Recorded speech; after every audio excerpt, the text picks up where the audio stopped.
Hello everybody in Custer Page Facebook land. I wanted to do a short video for this Facebook page regarding what I consider 6 enduring important questions that are raised by the Battle of the Little Bighorn that are not really answered well in history books, magazines, videos, or the internet. The first one is, why did Custer not know about the Battle of the Rosebud, where General Crook had to retreat on 6/17/1876 against the same Indians that he was fighting at Little Bighorn? Why didn't he know about that? Second question, why did Custer not take sabers to the battle? Third question, why did Custer not take Gatling guns? Forgot to put the word take here. Artillery and additional troops. Why did Custer split his 600-man regiment into 3 maneuver battalions? Why did Captain Benteen not ride to reinforce Custer as stated in the message of Private Martini? And then finally, why did Custer not wait for General Terry and General Gibb and Colonel Gibbon as instructed? Okay, so we're going to cover these, but first let's go over the players here. The first player, of course, is General Custer. We have Major Reno, Captain Benteen. Captain Kehoe was a player in here. He was the one of the commanders in General Custer's regiment, of one of the troops or companies, and this is his horse, Comanche, the last known survival of the troops at Custer Hill. And then you got Private Martini, who was the bugler that Custer wrote a message to take to Benteen. Martini did get the message to him. Martini did get attacked, and I think his horse also got hit by an arrow, but he made it out of the area to get Benteen, and Benteen never reinforced Custer as he requested.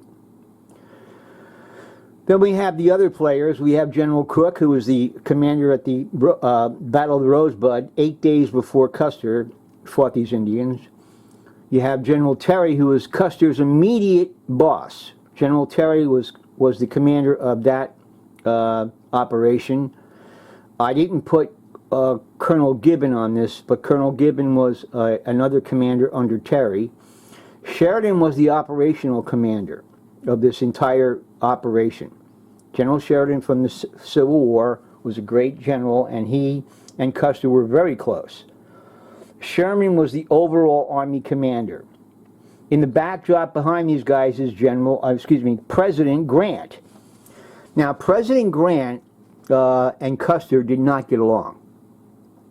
Custer had been involved in some kind of a congressional investigation against General Grant's administration with regard to... He testified to Congress about corruption and fraud with regard to the U.S. Army commissaries that were operating in the Great Plains U.S. Army Post. And Custer testified against Grant's administration. So Grant and Custer had an axe to grind. Grant was not the type of guy to be forgiving. He was a tough officer himself who became the president. He was a Republican. Custer was kind of a Democrat. In fact, if Custer had lived and won that Battle of the Little Bighorn, he probably would have run for President of the United States against Grant in that coming November of 1876. But it never happened because obviously Custer did not survive the battle. And then finally we have the hostile Indian leaders. Here's a picture that's supposedly of Crazy Horse, okay?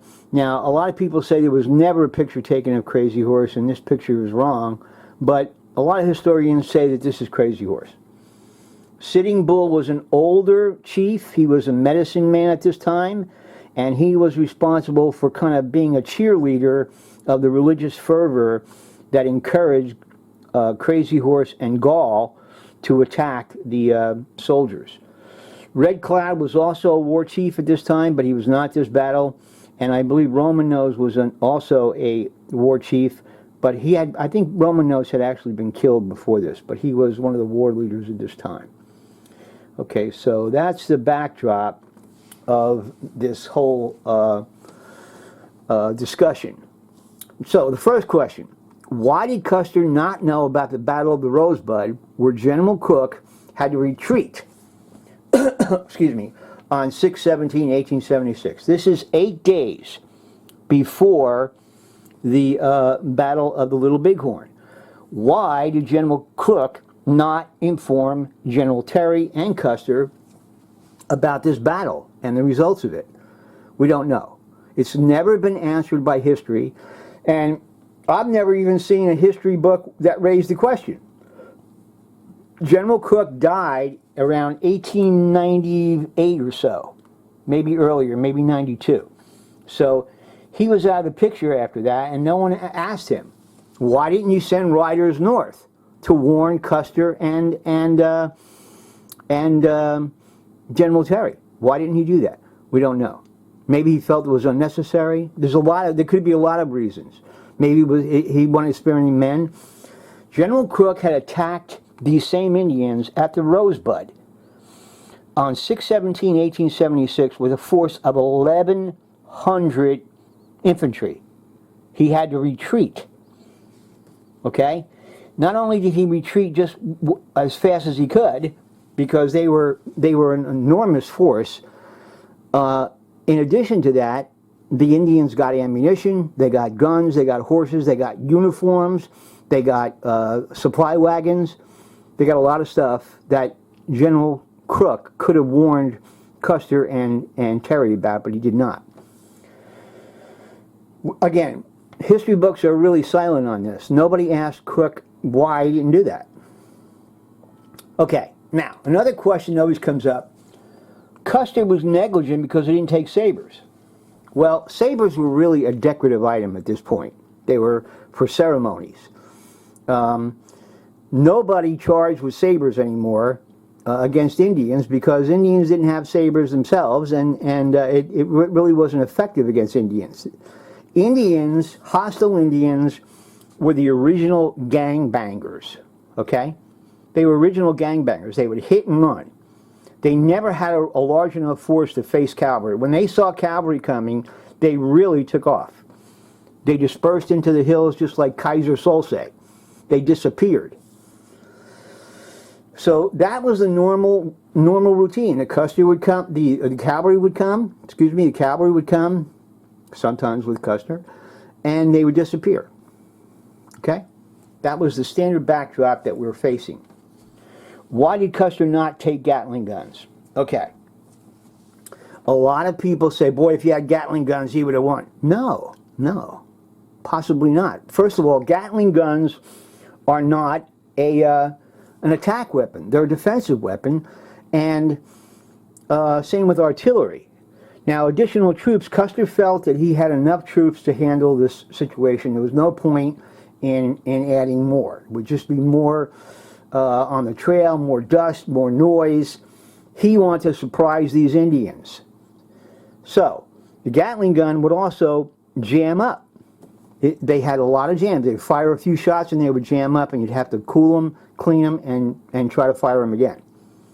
Artillery is way too heavy.